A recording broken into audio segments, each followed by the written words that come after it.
Hey everybody, it's me, Stu Helm, the Food Fan, back here at Food Fan HQ with another segment for you. And I've decided I'm just calling these things segments because I can't call them videos because sometimes because the audio goes out as a podcast. And I don't want to call it a podcast because then it all gets put together into one radio show. And I don't want to call it a radio spot because I'm making a video as well. So I'm just calling them segments. And if you have a better suggestion for me, please make it. All right. Well, the other day I made a post on Facebook that was got a lot of likes, got a lot of juice on there on the old Facebook. So I thought, well, maybe I'll turn this into one of my segments. I'm already hating that. All right. So, anyways, this I wrote a thing that was just random, and it was my rules for food tour, and it ended up being kind of long. And in case you don't know, when I'm not raving about food or writing about food or eating food, I do food tours for a living. I live here in Asheville, North Carolina. It's the greatest little food city in the world. I tell my tours that it is the best and most authentic farm to table food scene in the whole country. And I believe that. Oh, my hair is all crazy, so I'm patting it down right now. There we go. That's a little better. Sorry, being put together is not one of my strong suits. I don't have a strong suit. That's terrible. I'm sorry. I feel like stopping this video right now and starting over, but I won't. I'll forge ahead and I'll say I posted these rules for food tours, so I thought I'd turn it. They were popular, blah blah blah. So here we go. This is what I tell my tours. So it's going to sound slightly rehearsed, and that's because I say it 3 times a week to my food tours. So there's only one big rule on food tour, and that is let me back up a little bit and just say if you don't know what a food tour is, it is something you buy a ticket for, you meet a group of people at a certain place, and then you visit up to 8 restaurants, somewhere between 4 and 8 stops. A short little food tour can be 4 stops, or they can be crazy and get a lot of 8 stops, and then you're moaning and groaning. And you eat something at every stop, and hopefully you have a good tour guide who can tell you a lot about the restaurants and a lot about the food scene and stuff while you're on your food tour. So that's what a food tour is. These are my rules for my people on my food tours. So they don't have to wait for anything else to happen before they start eating. If I'm talking when food comes out for the tour, they should go ahead and tuck in. And I'm going to switch to saying you. I'm going to assume that you, the listener, the viewer, are going to take a food tour with me someday. I would love that. And so you don't have to wait for anything else to happen before you start eating. If I'm talking, eat while I'm talking. If a chef comes out to talk, they do like to talk to food tours. You can eat while chef is talking. Chef would rather see you eating their food than watch them talking about the food while it goes cold right in front of you. So especially if it's hot food, eat it while it's hot. If it's deep fried, eat it right away, because we all know that deep fried food wilts every second that it's out of the deep fryer before it goes into your mouth. So get that in you. Don't be shy. You see some food, eat it is the bottom line. It's a food tour. Don't wait for nothing else to happen. The only other rule on food tour really is that there's no food shaming on food tour. And what I mean by that is if we get a piece of food that you don't like, you take a little bite of it, if you decide you don't like it, you don't have to eat it. Even if you don't even like the looks of it, you don't even have to try it. If you don't like the sounds of it, don't even look at it. Like nobody's feelings gonna be hurt. Nobody's gonna care. Nobody's gonna judge. You don't have to feel bad about that. You don't have to eat everything on food tour. We do not guarantee that every customer gonna like every bite on food tour. So no food shaming on food tour. And the flip side of that is that if you notice that your friend, your partner, or a complete stranger did not finish their bite or did not even touch it, you can feel free to slide that right in front of yourself and eat the whole thing. So there's no shaming either way. Don't eat, do eat. It's all up to you. The point is to have a good time. And you may want to be a little adventurous because you are on a food tour. I have had people on food tours that straight up ate things they had never heard of or ate things that they didn't think they liked, or ate things that they straight up knew they didn't like, but thought they'd give it another shot because it looked a little different than the last time, and they loved it. And I've also had people that tried it and were like, yeah, no, I didn't think I would like that. And then they push it over in front of their spouse and the spouse polishes it off. So that's no food shaming, eat your food. Those are really the only two rules for food tour. Here are some suggestions for before and after and during a food tour. Do not eat before a food tour. I cannot stress this one enough.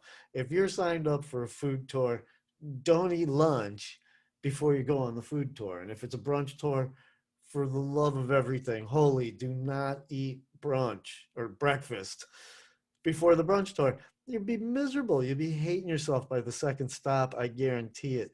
So you want to show up to food tour hungry. You don't necessarily want to show up hangry because there's some talking and some walking before you get to your first bite typically. I do like to throw a piece of food at people the second they show up, but not every food tour does that. So you want to eat a little something, but don't eat a whole meal. And speaking of whole meals, don't make reservations for dinner after a food tour. If your food tour ends at 5 or 5:30, don't make dinner reservations for 6:30 or 7. You're not going to be hungry again by then. You probably, and I'm not even kidding, going to be asleep for a little while, and then you're going to wake up in your hotel room or at home or wherever, and you make yourself a cocktail if you're at home and watch some Netflix. Or if you're at a hotel and you're in another city, Asheville or elsewhere, taking a food tour in another city, then you get up and you go out and you have drinks and maybe a late night bite. But don't make dinner reservations right after a food tour. And here's some advice for along the way on a food tour. If you get a bite that you like at an early stop and you think to yourself, I should save room for later in the tour, that is true to a degree.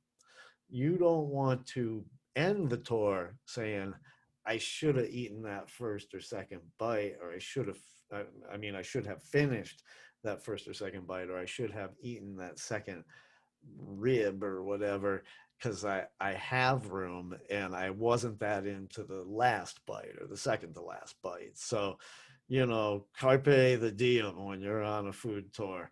Eat the food that you like, and if you're gonna be full no matter what. All right, you're practically gonna be miserable, and so just keep that in mind. You're going to be full no matter what. So eat the food you like. And if at the end you get some bites and you're like, man, I really like this one too, but I can't finish.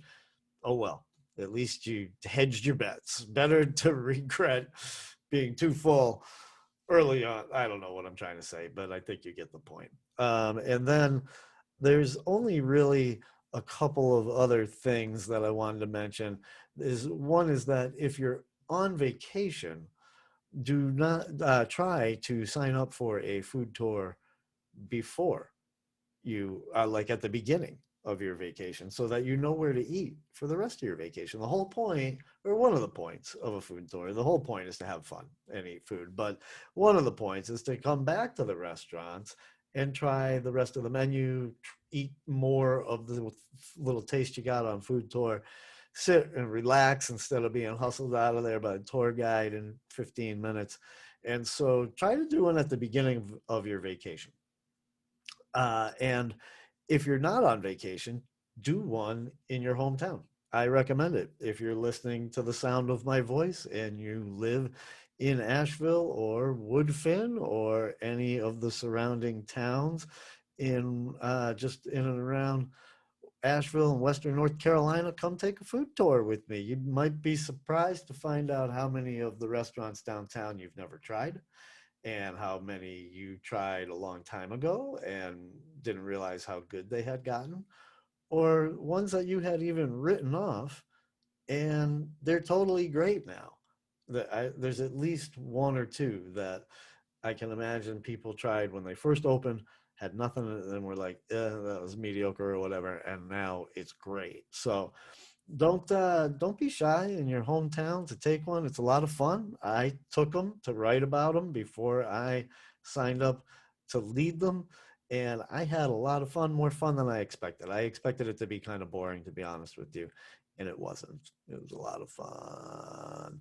And that's pretty much it. I mean, I mentioned go back to the restaurants. That makes them really happy, and it also makes the tour guide happy if you mention you were on the tour, because that doesn't hurt at all when it comes to my relationship or any tour guide's relationship with the restaurants. And so, finally, I just want to say, if you're listening to this and you don't live in Asheville and you live in a town that doesn't have a food tour company, if you've got 6 restaurants that are walkable to each other that are willing to be on your food tour, you could start a company.